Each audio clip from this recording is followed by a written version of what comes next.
कोरेगाव पोलिसांच्या राजकीय हस्तक्षेपाविरोधात आसरे ग्रामस्थांचा उद्रेक. पोलीस निरीक्षक घनश्याम बल्लाळ यांच्या बदलीची मागणी करत सुरू केले ठिय्या आंदोलन. आत्मदहनाचा दिला थेट इशारा. आसरे तालुका कोरेगाव येथे लोकशाही, न्याय आणि कायद्याच्या रक्षणासाठी ग्रामस्थ रस्त्यावर उतरले असून कोरेगाव पोलिसांच्या राजकीय व एकतर्फी भूमिकेविरोधात तीव्र संताप व्यक्त होत आहे. सरपंच सौ सविता सूर्यकांत सनस आणि ग्रामपंचायत सदस्य रुपेश सीताराम सपकाळ यांच्यावर जीवे मारण्याच्या उद्देशाने प्राणघातक हल्ला होऊनही उलट त्यांच्यावर जाणीवपूर्वक खोटे गुन्हे दाखल केल्याचा गंभीर आरोप कोरेगाव पोलिसांवर करण्यात आला आहे. या अन्यायकारक कारवाईच्या निषेधार्थ शुक्रवारी सकाळी 10:30 वाजल्यापासून आसरे ग्रामस्थांनी कोरेगाव पोलीस ठाण्यासमोर ठिय्या आंदोलन सुरू केले आहे. गटार बांधकामाच्या कामावरून काही समाजकंटकांनी सरपंच व ग्रामपंचायत सदस्यांवर हल्ला केला असून मूळ आरोपींना अटक न करता त्यांना पाठीशी घालण्याचे काम पोलीस निरीक्षक घनश्याम बल्लाळ करत असल्याचा आरोप ग्रामस्थांनी केला आहे. हल्ल्याला अनेक दिवस उलटूनही एकाही आरोपीला अटक करण्यात आलेली नसून ते मोकाट फिरत असल्यामुळे गावात भीती व संतापाचे वातावरण पसरले आहे. इतकेच नव्हे तर जखमी रुपेश सपकाळ, सरपंच सविता सनस आणि त्यांच्या कुटुंबियांवर चोरीसारखे खोटे गुन्हे दाखल करून पोलिसांनी सत्तेचा गैरवापर केल्याचा आरोप आंदोलनकर्त्यांनी केला आहे. पोलीस निरीक्षक घनश्याम बल्लाळ यांनी जाणीवपूर्वक अत्यंत किरकोळ कलमे लावून मूळ आरोपींना संरक्षण दिले तर पीडितांच्या तक्रारीकडे दुर्लक्ष करून उलट मारहाण करणाऱ्यांच्या सांगण्यावरून वाढीव व गंभीर कलमे लावल्याचा गंभीर आरोप यावेळी करण्यात आला. बल्लाळ यांची कार्यपद्धत पूर्णपणे चुकीच्या, अन्यायकारक आणि राजकीय प्रेरणेतून झालेली असल्याचे आंदोलनकर्त्यांचे म्हणणे आहे. त्यामुळे त्यांची तात्काळ बदली करण्याची ठाम मागणी ग्रामस्थांसह नेत्यांनी लावून धरली आहे.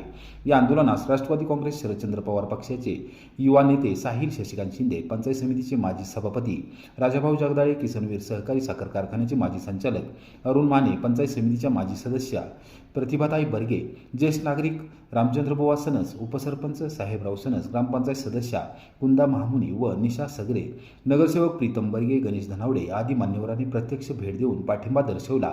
यावेळी साहिल शशिकांत शिंदे यांनी पोलीस निरीक्षक घनश्याम बल्लाळ यांच्यावर अनेक गुन्हेगारांना खतपाणी घालण्याचा गंभीर आरोप करत त्यांच्या संपूर्ण कारभाराचा जाहीर पंचनामा केला.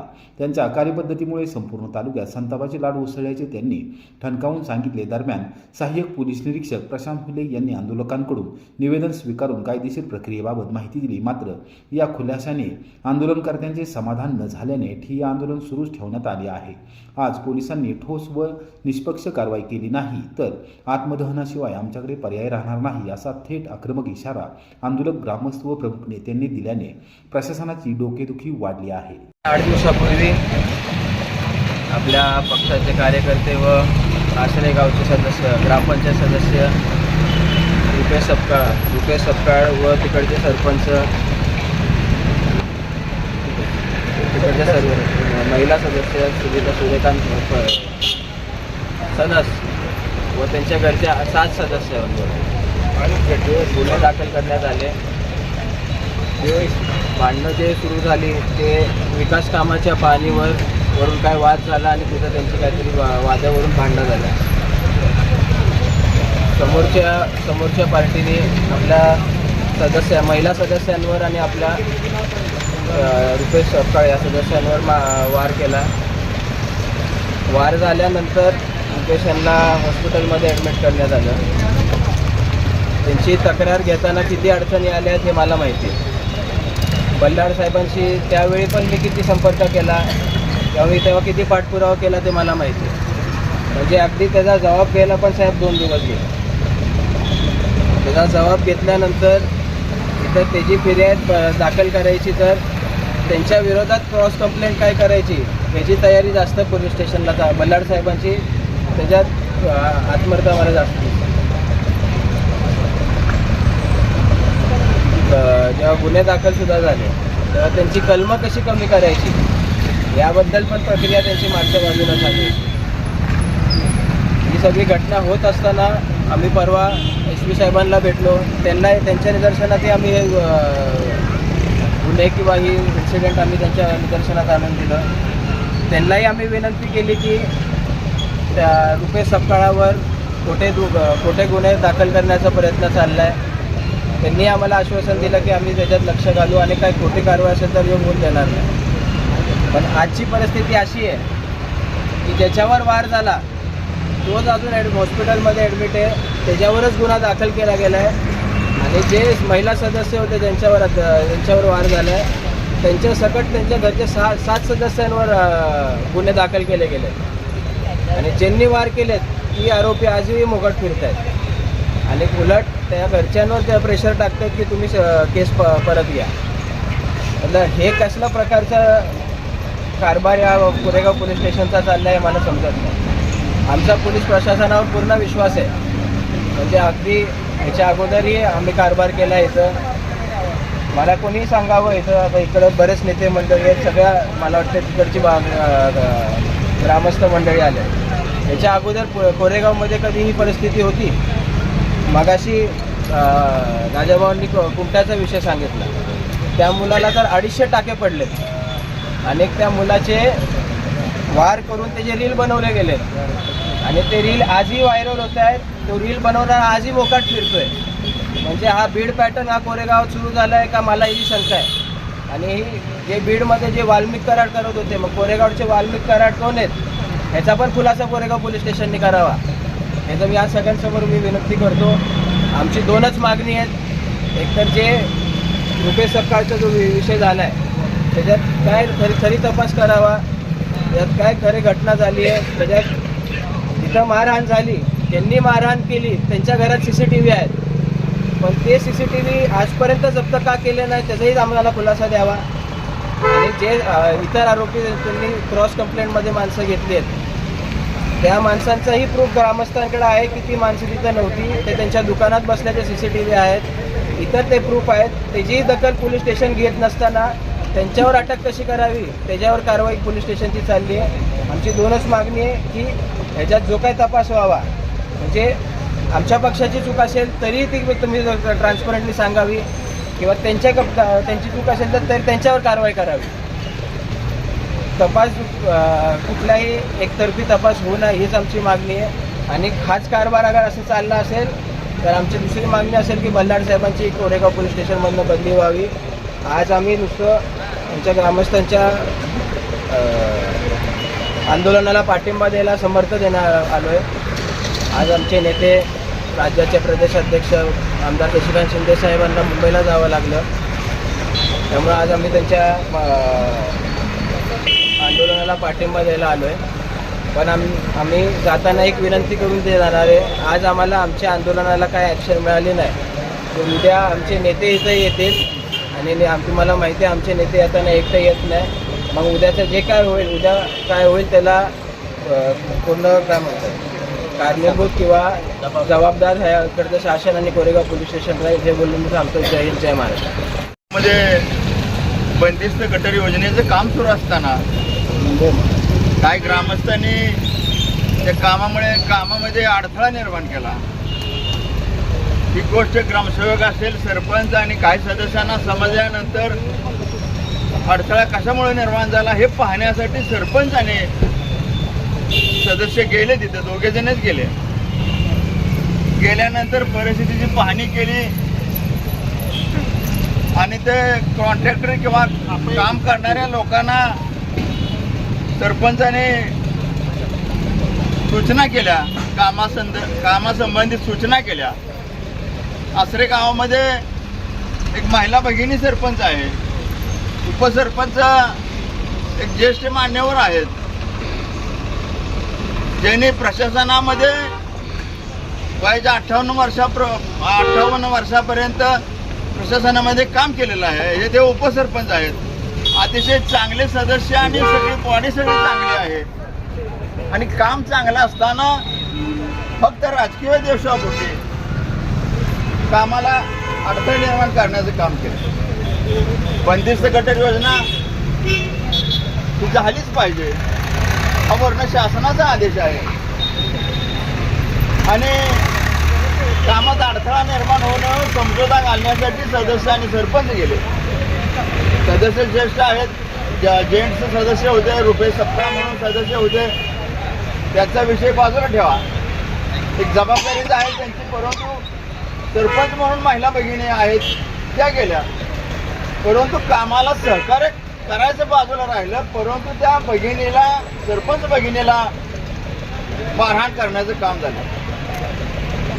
मागच्याच आठवड्यामध्ये प्रशासन सावित्रीबाई फुलेंची जयंती साजरी करत असते. मुख्यमंत्री गृहमंत्री आहेत, त्यांनी त्या ठिकाणी जयंती साजरी केली, मोठमोठी भाषणं केली सगळ्या नेते मंडळींनी. आणि एका बाजूला महिला सरपंचाला मारहाण होते, अन्याय होतोय.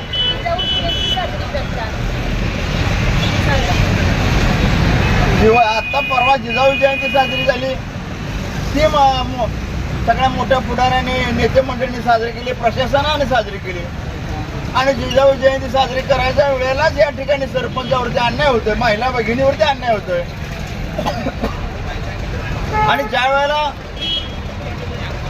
पोलीस प्रशासनामध्ये झालेल्या अन्यायाला न्याय मागण्यासाठी आल्यानंतर अन्याय झालेल्यावरतीच पुन्हा पोलिसांना अन्याय करते.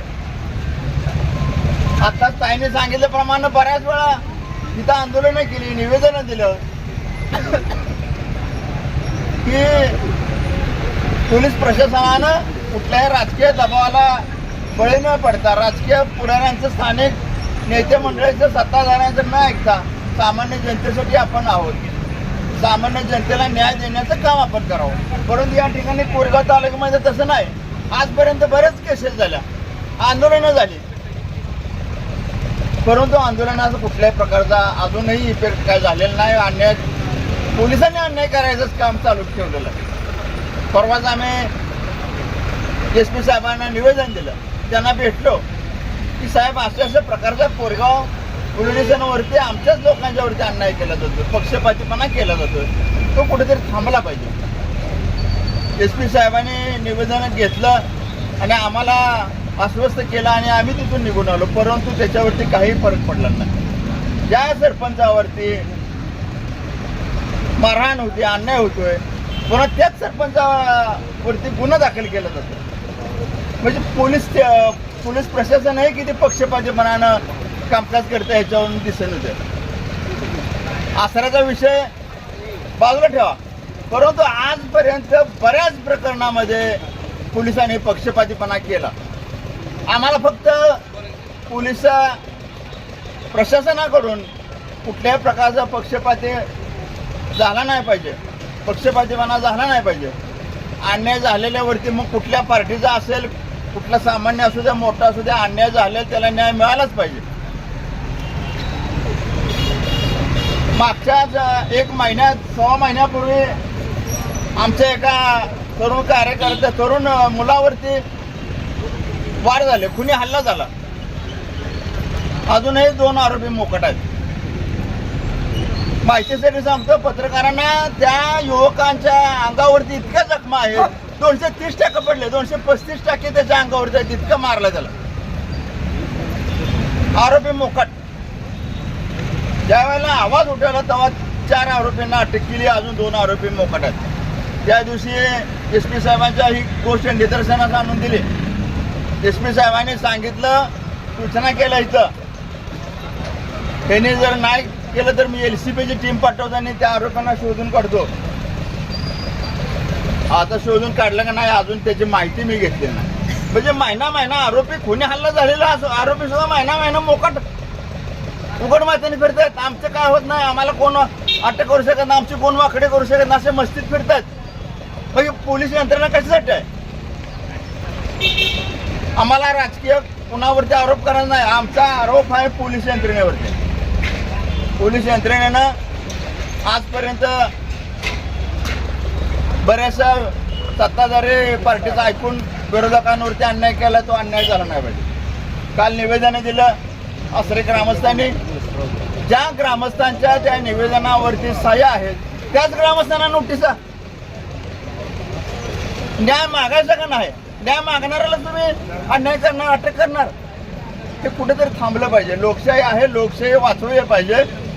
लोकशाही वाचवण्यासाठी त्या माता भगिनी किंवा इथले सगळे कार्यकर्ते, ज्येष्ठ कार्यकर्ते, तरुण कार्यकर्ते उपस्थित आहेत. आज 1 दिवसाचं या ठिकाणी या आंदोलनाचं आम्ही निवेदन दिलंय. 1 दिवस थांबणार आहोत. याच्यावरती पोलीस यंत्रणेनं काही रिझल्ट काय देतात किंवा कारवाई काय करतात ते पाहणार आहोत. नाहीतर पुन्हा आत्मदहनाचा इशारा सगळे ग्रामस्थ मी देऊ का? या ठिकाणी ते साहिलबाबा शिंदे आहेत, तिथले कोरेगावचे नगरसेवक बरेच आहेत, काही या ठिकाणी आहेत. आम्ही सगळेजण प्रमुख कार्यकर्ते ज्या अन्याय झालेल्या नागरिकांना पाठिंबा, त्यांच्या आंदोलनाला पाठिंबा देण्यासाठी उपस्थित आहोत. तर मी या ठिकाणी जास्तीचं न बोलता पोलिसांनी पक्षपातीपणा न करता 8 दिवसापूर्वी झालेल्या घटनेचं पूर्णपणे शहानिशा करावी आणि खोटे गुन्हे दाखल केलेत ते माघारी घ्यावेत, यासाठी या निवेदन दिलेलं आहे. परवा आम्ही गुन्हे दाखल होऊ नयेत म्हणून निवेदन एसपी साहेबांनी दिले, तरी सुद्धा गुन्हे दाखल झाले, खोटे गुन्हे. म्हणजे न्याय मागणार, अन्याय झाल्याने न्याय मागायचा का नाही, हा पहिला प्रश्न निर्माण होतो. तर गेल्या वर्षी मस्साजोग सरपंचावरती जो प्रसंग आला, तोच प्रकार आपल्या तालुक्यात निर्माण होतो. काय ही परिस्थिती झाली, बऱ्याच वेळा झाल्यात. तर ही कुठेतरी थांबलं पाहिजे, लोकशाही वाचली पाहिजे, बाबासाहेबांनी लिहिलेलं संविधान वाचलं पाहिजे. त्यासाठी मी या आंदोलनाला पाठिंबा देतो आणि थांबतो. जय जय मुलगा भरले दिनेश सॉरी वाकडे आहे. कितवी वेळ आहे हो आमचं शूटिंग करायची? हा, पोलीस स्टेशनच्या विरोधात आम्ही येतो प्रत्येक वेळेस. काहीतरी अन्याय होतो म्हणूनच येतो ना. ही मला वाटतं तिसरी वेळ असेल सभापती.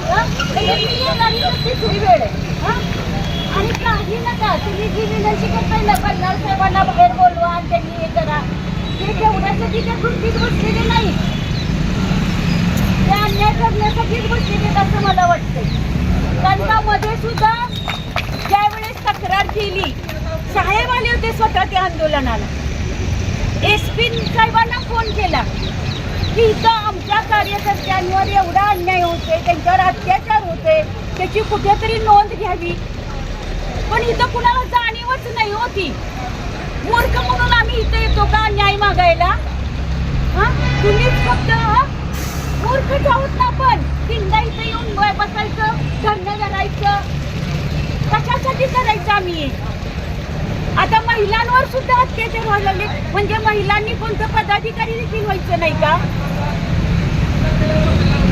जर विकास कामाच्या दृष्टीनं महिलेने एखाद्या काम केलं असेल, करत असेल, तर तिला जर तुम्ही मारहाण कर, मला आता कळलं की सरपंच दवाखान्यात गेलेत. ही कुठली पद्धत आहे? आणि पोलीस स्टेशन जर निवांत असेल तर कुणाकडे आपण दाद मागायला येतोय? कशासाठी ही दाद मागायला येतोय आपण? म्हणजे यासाठी ठोस उपाय न नुसतं एवढ्यापुरतं कुणावर अन्याय झाला म्हणून आंदोलन करणं एवढाच ठोस उपाय नाही, तर समूळ उच्चाटन होणं गरजेचं आहे. आज ही समाजातली परिस्थिती काय घनता गंभीर आहेत, ते हलेनाच झगचे. एवढं होऊन सुद्धा म्हणजे ह्यांच्यावर केवढा मोठा बरदास्त असेल. काय नाही मिळणार आहे आपल्यासारख्या लोकांना? नाही न्याय मिळू शकत हो. पुन्हा पुढे न्याय मागतोय आपण. सांगा सभापती, तुम्हीच सांगा हो आता. इतकं म्हणजे आपणच म्हणजे ते मुर्दाड आहेत का आपण मुर्दाड आहे, हेच आता बघणं गरजेचं आहे. अगदी SP साहेबांनी सुद्धा सतत आश्वासनं दिली आहेत, आमचं करतो तमकं करतो, पण काही नाही हो. मागचे पाडे पुन्हा पुढे चालूच आहेत, त्यात कुठलाही बदल नाही. म्हणजे माणसांनी समाजामध्ये वावरायचं का नाही, काम करायचं का नाही, इथंपासून प्रश्न निर्माण झालेला आहे. मग नको ना, मग एकच काहीतरी एक अधिकारशाही ठेवा, मग लोकशाही संपूर्णच टाका. तुम्ही एवढ्या महिला इथं आलेत, त्यांची जबाबदारी आहे ना की कोण पी आहे त्यांची, ही यावं पुढं, त्यांना सामोरं जावं. म्हणजे काय ह्या संविधानात जे स्त्री पुरुष समानता किंवा महिलेचा सन्मान जी आहे की म्हणजे तुम्हाला शिवाजी महाराजांचे नाव घेण्याचा सुद्धा अधिकार नाही. ज्या शिवाजी महाराजांनी स्वतःच्या स्वराज्यामध्ये स्त्रियांना सन्मानाची वागणूक दिली, स्त्रियांचा आदर कसा करावा याची उदाहरणं आपल्या डोळ्यासमोर आहेत. शिवाजी महाराजांनी ठेवली ती उदाहरणं. आणि कशासाठी मग नुसतं शिवाजी महाराज शिवजयंती साजरी करणं, नुसतं शिवजयंती आली शिवजयंती साजरी करा, धर्मवीर संभाजी महाराजांची काय पुण्यतिथी जयंती आली ते साजरी करा. अहो, त्यांनी दिलेले विचार आधी समाजामध्ये रुजवा. ते जर समाजामध्ये रुजले तरच कुठेतरी न्याय मिळेल माणसाला. नुसतंच तुम्ही शिवजयंती साजरी करणार, संभाजी महाराजांचे वेगवेगळे जयंती पुण्यतिथी साजरी करणार, काय उपयोग आहे? त्यापासून घेता काय तुम्ही? कुठे शिवाजी महाराजांचा महाराष्ट्र, शिवाजी महाराजांचा भारत? हाच प्रश्न आहे आमच्या पुढे. जर संरक्षक यंत्रणा जर अशी असेल तर काय करायचं इथं? हे शिवाजी महाराजांनी सांगितलं का? त्यामुळे बघा बाबा, काय म्हणजे तुम्हीच ठरवा, इथं न्याय काय मिळणार नाही, माझं ठाम मत आहे. कारण मध्ये सुद्धा आम्ही आलो होतो, अक्षरशः दवाखान्यातून पेशंट आणला होता इथं ऍडमिट असणारा, त्याच्यावर इतका त्याला त्रास झाला होता. आणि म्हणून मी एकच सांगेन, आजच्या दिवशी तर एकच सांगेन, जर खरंच शिवाजी महाराजांचा हा महाराष्ट्र असेल तर सगळ्यात तरुण पिढीनं, वयोवृद्धांनी तो विचार करणं गरजेचं आहे. आणि शिवाजी महाराजांचं राज्य जर पाहिजे असेल तर कशी व्यवस्था पाहिजे, ही संरक्षण यंत्रणा कशी आहे, रक्षक यंत्रणा कशी आहे, याचा सर्वांनी समाजातील घटकांनी विचार करणं आज गरजेचं आहे. तरच कुठेतरी समाज अगदी शांततेत एकोप्यानं नांदू शकेल. उपस्थित राहिले त्यांच्यावर काहीतरी अन्याय झाला आहे यासाठी ते या ठिकाणी आलेले आहेत. पहिला मुद्दा. दुसरा मुद्दा, या ठिकाणी कोरेगाव पंचायत समितीचे राजाभाऊ जगदाळे माजी सभापती, आमचे आमदार पुत्र साहिल शशिकांत शिंदे, तसेच नाना आणि इतर पत्रकार बंधू भगिनी ह्या जे इथं उपस्थिती लाभले यांचे मी आश्रय ग्रामस्थातर्फे आभार मानतो. दुसरी गोष्ट की आज हा न्याय झाला आहे. आश्रय गावामध्ये विरोधी पार्टीची 20 वर्षे सत्ता होती, त्यांनी गावात विकास केला नाही. गेली 2.5 वर्षापूर्वी ग्रामपंचायत इलेक्शनमध्ये आमच्या गावच्या 7 सदस्य, त्यापैकी 6 सदस्य आमचे निवडून आले, 1 सदस्य विरोधक आला, ओपनमधनं सरपंच. आता आम्ही कुठेतरी गावात विकास करतोय आणि बंदिस्त गटर बनवत असताना अनेकाच्या दाराची बांधकामं आम्ही तोडली आणि ह्या माजी सरपंचांच्या दारात बुलडोझर गेला तोडायला. त्यांनी काय केलं, तिथं हाणामारी केली. आमचा सदस्य आणि सरपंच दोनच तिथं उपस्थित होते. 1:15 वाजता ही घटना घडलेली आहे दिवसा. ह्याचा देखील पोलीस स्टेशन अजून चौकशी रिपोर्ट घेऊन देखील FIR करून चौकशी करत नाही. विरोधक गुन्हेगार ओपन फिरत आहेत आणि काय करायचे ते करा, धमकी देत आहेत. ज्याला मार लागलाय तो सिव्हिलमध्ये ॲडमिट होता, त्याला डोक्याला 5 टाके का 7 टाके पडले डोक्यामध्ये, तो तिथे ॲडमिट आहे. त्याच्या बायका पोरांना धमकी देतात, नवऱ्याला समजावून नाही तर अन्याय परिणाम घातक होईल ही धमकी त्याच्या बायकोला जाऊन घरी देतात. म्हणजे केवढी ही. आणि मी आज इथं PSI बल्लाळ साहेबांना चॅलेंज करतो की तुम्ही कुणाच्या दबावाखाली बळी पडू नका.